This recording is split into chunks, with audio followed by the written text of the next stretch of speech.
Hello बच्चों, कैसे हैं? आपका एक बार फिर से हमारे official YouTube channel time to learn concept में बहुत बहुत स्वागत है। दोस्तों, आज का वीडियो बहुत ही शानदार होने वाला है। क्योंकि आज हम बात करेंगे एक ऐसे महत्वपूर्ण टॉपिक की जिसे लेकर के अक्सर बच्चों में बड़ी कंफ्यूजन रहती है।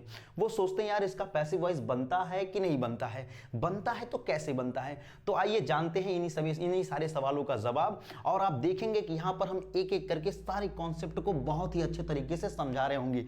जी हाँ प्यारे बच्चों, मैं जिस टॉपिक की बात कर रहा हूँ वो है present perfect continuous tense, past perfect continuous tense, future perfect continuous tense और फ्यूचर कॉन्टिन्यूअस टेंस का पैसिव वॉइस कैसे बनता है इसका जिक्र करने वाले हैं। तो चलिए बिना लेट लपेट की शुरुआत करते हैं। और अगर आप हमारे चैनल पर नए हैं तो प्यारे बच्चों जरूर से जरूर चैनल को सब्सक्राइब करके रखिए, बेल आइकन दबा के रखिए ताकि कोई भी वीडियो बने तो उसका नोटिफिकेशन आप तक पहुंच जाए। वीडियो को शेयर करिए, आपके साथ साथ दोस्तों का भी फायदा हो।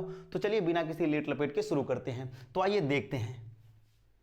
तो प्यारे बच्चों, ये रहे कुछ क्वेश्चन आपकी स्क्रीन पर, ध्यान से देखिए। यहां पहले आप वाक्यों का टेंस पहचानेंगे ताकि आपको समझ में आए किस टेंस का वाक्य लिखा। अगर आपको टेंस पहचानने में दिक्कत होती है प्यारे बच्चे, तो मैंने एक वीडियो बना रखा है, आप जा करके उसे देखिए। आप देखेंगे वहां पर लिखा है मात्र 5 सेकंड में टेंस कैसे पहचाने। उसे जाकर के आप देखेंगे तो आपको बेहतरीन समझ आएगा कि कैसे टेंस पहचाना जाता है with the help of verb. आइए देखिए, यहां पर सबसे पहले वाक्य में आप क्या पहचानते हैं? वर्ब को। यहां देखिए 3 वर्ब है हमारा। पहला वर्ब है राइटिंग, दूसरा है बीन और तीसरा क्या है? हैज। ठीक है ना। ये जो हैज होता है प्यारे बच्चों, ये क्रिया की पहली अवस्था है और क्रिया की पहली अवस्था हमेशा प्रेजेंट को दिखाता है भाई, प्रेजेंट को।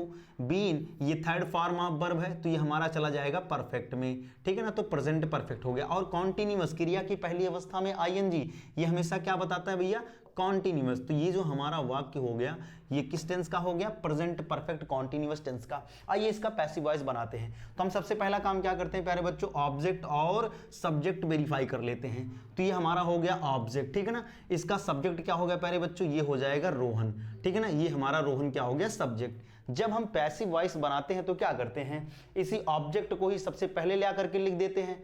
ठीक है ना, यानी दीज लेटर्स को क्या कर देंगे प्यारे बच्चों? सबसे पहले ले आकर के लिख देंगे। Very good. ठीक है ना, दीज लेटर्स। अब देखिए दीज लेटर्स ये बहुवचन है। हमारा जिस प्रकार का वाक्य एक्टिव वॉइस का, पैसिव वॉइस का वाक्य भी उसी प्रकार का होना चाहिए।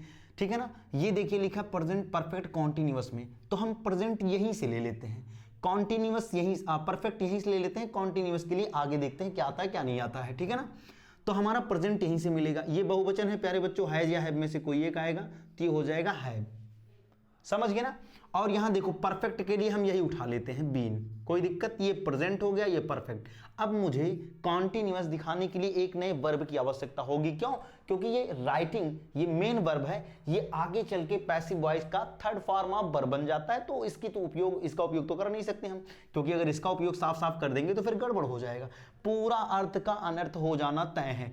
तो इसलिए प्यारे बच्चों मैंने आपको पहले ही वीडियो में बताया है कि हमारे पास एक नया वर्ब होता है बी वर्ब। ठीक है ना। और बी वर्ब की पहली अवस्था नहीं बल्कि बी वर्ब की बेस फॉर्म में आईएनजी लगता है, वो बीइंग बन जाता है। ठीक है ना, एक नया वर्ब हमारा बी होता है, इसमें आईएनजी जोड़ देंगे तो ये क्या हो जाएगा? बीइंग। प्यारे बच्चों समझ गए ना। अब ये जो हमारा मेन वर्ब होता है इसकी हमेशा कौन सी अवस्था आती है? थर्ड फॉर्म आती है, तो ये हो जाएगा रिटन। और फिर आप क्या करते हैं? बाई लगा करके आप सब्जेक्ट का ऑब्जेक्टिव रूप लिख देते हैं। हालांकि यहाँ नाम है तो नाम में कोई परिवर्तन नहीं होता है, तो रोहन का रोहन हो जाएगा। और बाकी चीजें जो बची हैं जैसे बची हैं बिना कोई हेरा फेरी किए आप वैसे लिख देंगे। चलिए आइए अगले वाक्य पर चलते हैं। इसे ध्यान से देखिए, लिखा they had been calculating these sums since morning. यहां पर भी हैड ये क्रिया की दूसरी अवस्था, second form of verb always show the past time, तो ये पास्ट टाइम हो गया भाई।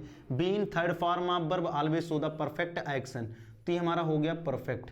क्रिया की पहली अवस्था में आईएनजी, तो ये क्या बताता है? कॉन्टिन्यूअस। तो ये पास्ट परफेक्ट कॉन्टिन्यूअस टेंस का वाक्य बनके तैयार है। इसका जो ऑब्जेक्ट होगा वो होगा दीज सम्स, इसका जो सब्जेक्ट होगा वो दे हो जाएगा। ठीक। आइए पैसिव वॉइस बनाते हैं तो क्या करते हैं? इसी को तो सबसे पहले ले आकर के लिखते हैं। हाँ, ऑब्जेक्ट को ही नया सब्जेक्ट बनाते हैं। बताओ भाई बनाते हैं कि नहीं बनाते हैं?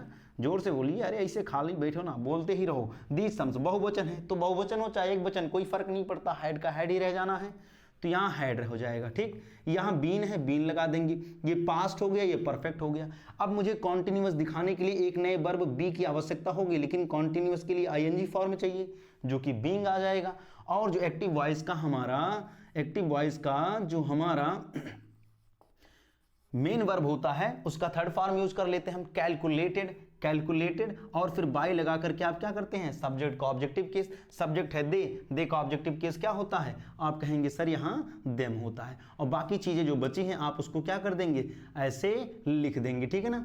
तो आप देखें यहाँ पर, आप यहाँ साफ साफ देख पा रहे हैं कि प्रेजेंट परफेक्ट कॉन्टिन्यूअस और पास्ट परफेक्ट कॉन्टिन्यूअस दोनों का हमने पैसिव वॉइस बना दिया है, ठीक है ना। तो चलिए आगे चलते हैं अगले पैसिव वॉइस की तरफ। तो प्यारे बच्चों ये रहे आपके सामने और कुछ क्वेश्चंस, इस पर भी हम प्रैक्टिस फटाफट कर लेते हैं। तो ध्यान से देखिए, पहले हम वाक्य को पहचानेंगे। बिल या सेल प्यारे बच्चों कहीं पर भी आएगा तो हमेशा क्या बताता है, आपको मैंने ही बता रखा है, वो हमेशा फ्यूचर की बात करने लगता है। तो ये फ्यूचर, ये भी फ्यूचर, ये भी फ्यूचर की ही बात कर रहा है। अब चेक करेंगे किस टेंस में। देखो जब भी बिल और सेल आते हैं, ये मॉडल होते हैं, इन्हें चाहिए बेस फॉर्म ऑफ वर्ब, इन्हें चाहिए बेस फॉर्म ऑफ वर्ब, ठीक है ना। तो इनके साथ base form of verb already है, ठीक है ना। ये हो गया हमारा फ्यूचर और क्रिया की पहली अवस्था में आईएनजी कॉन्टिन्यूअस, तो ये फ्यूचर कॉन्टिन्यूअस टेंस का वाक्य बन गया ना। आओ चलो इसका पैसिव वॉइस बनाते हैं। तो इसका ऑब्जेक्ट है, देखेंगे ये है, और इसका सब्जेक्ट है आई। आप क्या करते हैं, उसी ऑब्जेक्ट को नया सब्जेक्ट बना देते हैं प्यारे बच्चों। तो आप यहाँ क्या लिख देंगे, आप कहेंगे सर यहाँ पर दिस स्केच कर दीजिए, वेरी गुड, कर दिया हमने, कोई समस्या कोई दिक्कत नहीं। अब ध्यान दीजिए, फ्यूचर दिखाने के लिए हमारे पास बचा ही क्या है, यही है, इसी को लगाएंगे और क्या, दिस स्केच है, इसके अनुसार प्यारे बच्चों बिल आ जाएगा हमारा, ठीक है ना। अच्छा बिल मॉडल है, इसे तुरंत चाहिए बेस फॉर्म ऑफ वर्ब, तो बेस फॉर्म ऑफ वर्ब हम यहीं से चुरा लेते हैं, क्या दिक्कत है ना। अब मुझे चाहिए एक मेन वर्ब जो कि कॉन्टिन्यूअस दिखाए, ये हमारा फ्यूचर हो गया। कॉन्टिन्यूअस के लिए एक नया वर्ब चाहिए मुझे, वो वर्ब है बी वर्ब प्यारे बच्चों, और उसकी पहली अवस्था में आईएनजी कर देंगे, बीइंग हो जाएगा, ठीक है ना। और यहाँ जो मेक है इसकी थर्ड फॉर्म हो जाएगी मेड, और अंत में बाई लगा के आप क्या कर देंगे, सब्जेक्ट का ऑब्जेक्टिव केस। आई का ऑब्जेक्टिव केस क्या होता है, जोर से बोलिए, मिलके बोलिए, बोलते ही रहिए, यहाँ मी होगा, वेरी गुड। चलो आओ, यू विल हैव बीन, यहाँ देखो ये फ्यूचर हो गया, इसके साथ मॉडल आया, been third form of verb यानी परफेक्ट, क्रिया की पहली अवस्था में आएंगी कॉन्टिन्यूअस, तो फ्यूचर परफेक्ट कॉन्टिन्यूअस टेंस का वाक्य बनके तैयार है। आओ चलो बनाते हैं इसका पैसिव वॉइस। ये है इसका ऑब्जेक्ट प्यारे बच्चों, इसका है सब्जेक्ट ये। आओ सबसे पहले क्या करते हैं, इसी ऑब्जेक्ट को ही सबसे पहले सब्जेक्ट बना करके लिख दिया जाता है, वेरी गुड।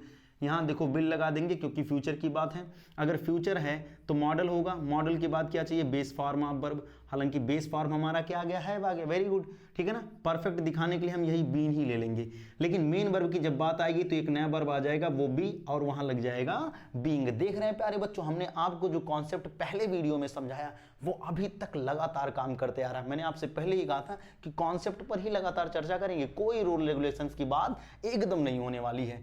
बीइंग हो गया। अब जो मेन वर्ब होता है प्यारे बच्चों, वो प्ले होता है, इसका थर्ड फॉर्म प्लेड कर दिया जाएगा। बाई लगा करके आप क्या करते हैं, सब्जेक्ट का ऑब्जेक्टिव केस। यू एक ऐसा शब्द है जिसका सब्जेक्टिव ऑब्जेक्टिव दोनों केस बराबर होता है। यू के बाद जो बचा हुआ चीज है बाई 3 आवर्स, वो आप आगे जोड़ देंगे ना, ठीक है। चलिए आइए आगे चलते हैं। यहाँ देखिए विल है बीन, यहाँ इस वाक्य का फॉर्मेट समझिए। ये वाक्य हमारा लिखा गया है yes or no type question in negative, तो हमारा जो पैसिव वॉइस बनेगा वो भी इसी फॉर्मेट का ही बनेगा, ठीक है ना। इसमें कोई अलग चीज है ही नहीं, एकदम आसान है। यहाँ देखिए, यहाँ देखिए, बस बस देखिए, देखते जाइए, भी छुटकियों में सॉल्व होगा ये, ठीक है ना। इसका ऑब्जेक्ट क्या है, हिज वर्क, इसका सब्जेक्ट कौन है, ही, वेरी गुड। आओ चलो, आप क्या करते हो, उसी ऑब्जेक्ट को नया सब्जेक्ट बनाते हो, तो सबसे पहले क्या लिख दोगे, हिज वर्क।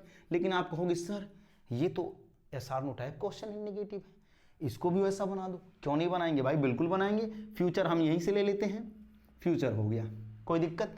नेगेटिव है, नेगेटिव ले लेते हैं, ठीक। बेस फॉर्म चाहिए, बेस फॉर्म हम यहीं से चुरा लेते हैं।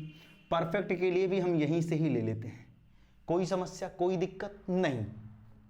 अब क्या करेंगे भाई, हमें एक नया वर्ब चाहिए, वो है बी, इसकी पहली अवस्था में आईएनजी जोड़ देंगे तो कॉन्टिन्यूअस हो गया। तो देखिए फ्यूचर परफेक्ट कॉन्टिन्यूअस बन गया ना, फ्यूचर परफेक्ट कॉन्टिन्यूअस टेंस का पैसिव वॉइस बन गया ना, वेरी गुड, ठीक है ना। अब यहां पर क्या है भैया, कंप्लीट है, इसकी थर्ड फॉर्म यूज कर लेंगे कंप्लीटेड, और बाई लगा करके आप क्या करते हैं, इसी सब्जेक्ट का ऑब्जेक्टिव केस, ही का ऑब्जेक्टिव केस क्या होता है, हिम, प्यारे बच्चों वेरी गुड, हिम हो गया। इसके बाद जो बाकी चीजें बची हैं, फॉर वन वीक, इसको भी यहां पर ऐसे लिख देंगे, अंत में लगा देंगे क्वेश्चन मार्क। लेकिन प्यारे बच्चों ये पैसिव वॉइस हमारा मान्य नहीं किया जाता, समझ पा रहे हो क्यों नहीं मान्य किया जाता, यही ध्यान से समझो। यही देखो, ये जो बी है ये भी बी वर्ब का हिस्सा है, ये जो बीइंग है ये भी बी वर्ब का ही हिस्सा है। आप देख रहे हैं कि एक ही वाक्य में हमारे पास बी वर्ब लगातार हो गया, रिपीट हो गया। और आपको मैंने पहले ही दिन प्यारे बच्चों समझा रखा है कि जो इंग्लिश होता है ये कोई सब्जेक्ट नहीं प्यारे बच्चों, ये एक लैंग्वेज है। और लैंग्वेज जो है इसकी सबसे बड़ी खराब आदत क्या है जानते हो? ये क्या कहता है? कहता है भैया अगर आप कुछ रिपीट करते हो ना, रिपीट करते हो तो हम क्या करेंगे, उसको अवॉइड कर देंगे, मनवे नहीं करेंगे। ये रिपीटेशन को क्या करता है, अलाउ ही नहीं करता है। कि ये कहीं वाक्य में अगर मैं 2 बार राम राम लिख दूं, ये गलत मान जाएगा, बुरा मान जाएगा, कहेगा भाई ना मैं इस वाक्य को स्वीकार ही नहीं करूंगा, गलत, इसको फेंको मेरे यहां से, ठीक है ना। तो ये क्या करता है, कहता भैया देखो आप बनाए तो सही हो, नियम के अनुसार बिल्कुल करेक्ट है, कोई गलत कर ही नहीं सकता, लेकिन ये हमारे नियमों के अनुकूल नहीं जा रहा है, इसीलिए हम इस पैसिव वॉइस को मान्य नहीं करेंगे। हालांकि पैसिव वॉइस बनता है, कैसे बनता है वो अभी तक आप देख ही रहे हैं, लेकिन ये मान्य नहीं किया जाता है। कारण है यहां पर है बी वर्ब का रिपीटेशन। आप देख रहे हैं हर वाक्य में लगातार बी वर्ब एक साथ आते आ जा रहा है। यहां पर देखो बी वर्ब लगातार आ गया, यहां पर भी आप देखिए बी वर्ब हमारा लगातार आ गया एक ही वाक्य में, ठीक है ना। ऐसे आप नाउन को देखिए, अगर नाउन भी आप किसी एक वाक्य में लगातार रिपीट कर दें वो भी इलॉजिकल हो जाता, मजा नहीं आता फिर, इसीलिए तो प्रोनाउन बना। अगर प्रोनाउन नहीं बनता मतलब नाउन की जरूरत थी, लेकिन नाउन के अतिरिक्त प्रोनाउन बना, तो प्रोनाउन क्यों बना? क्यों? क्योंकि कहीं ना कहीं प्रोनाउन की आवश्यकता पड़ी। नाउन जब आ रहा था कंफ्यूजन पैदा कर रहा था, लोग समझ नहीं पा रहे थे कि क्या कर रहे हैं क्या नहीं कर रहे हैं। तो प्यारे बच्चों ये रहा आज का सेशन। मैंने आपको बेहतरीन तरीके से बताने की कोशिश की है कि कैसे इन सभी टेंसों का पैसिव वॉइस बनता है और क्यों मान्य नहीं किया जाता, उसका भी कारण मैंने एक्सप्लेन किया। आशा है प्यारे बच्चों आपको ये वीडियो पसंद आया होगा और आपको मजा भी आया होगा ये कॉन्सेप्ट सीख करके। अगर आपको पसंद आया, मजा आया तो वीडियो को लाइक करिए और चैनल को सब्सक्राइब जरूर करिए। चलिए मिलते हैं नेक्स्ट वीडियो में, तब तक के लिए जय हिंद।